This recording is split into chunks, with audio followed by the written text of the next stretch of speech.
Hi, I'm Pastor Hal York, and welcome to Truth in the Trenches. Many a wonderful trip has been ruined by these four words. I know a shortcut.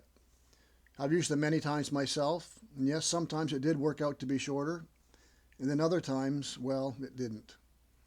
You know how it goes. It's a sunny, hot day, and Dad says, "Let's go to the beach. We'll go to Sunset Beach." And everybody gets all excited. And Dad decides to up the excitement level by taking a shortcut he knows is going to get him there even quicker. And so you take the shortcut, and as you drive, you start looking for signs, any signs you may be getting close to water. So far, it doesn't look promising, but all roads lead somewhere, right? And that's true, you assure yourself, forgetting, however, that not all roads lead to Sunset Beach. Gradually, the trip to Sunset Beach becomes the trip to any beach, then deteriorates into a trip to just somewhere. However, you know in your heart you passed somewhere a long time ago, but you don't dare tell anyone. And now you're looking for anywhere with water and a plastic slide, and eventually you find yourself in the middle of nowhere.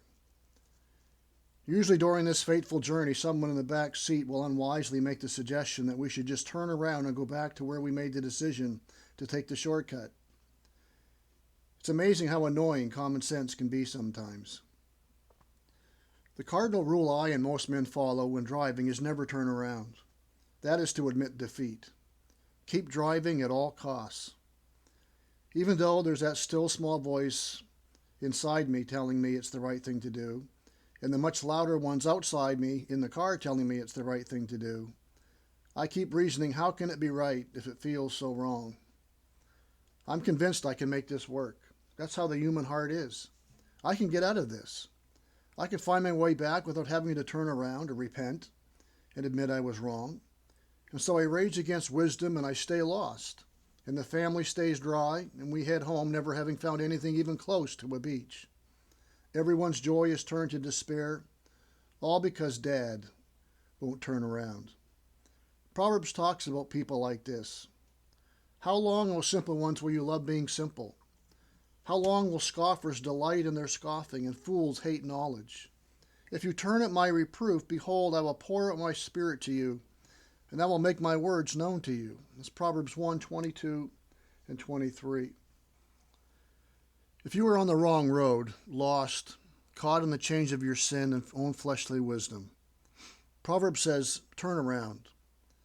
As hard and as humbling as it seems, God will give you the strength through His Spirit to do it. He will give us wisdom, and He will show us the way to go as we read His Word. The warning for those who refuse are very sobering. In Proverbs 1:24-32, you can read that on your own. James says to humble ourselves under the mighty hand of God, and He will lift you up. He says in chapter 1, if any of us lack wisdom, we can ask of God, and He will give it to us freely. So I encourage you to listen to those around you. It may not be what you want to hear, but it is what you need to hear and do. Humble hearts lead to joy.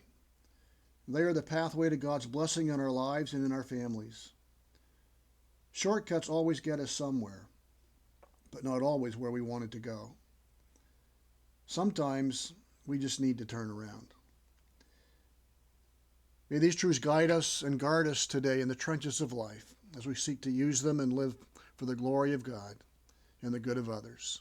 May God bless.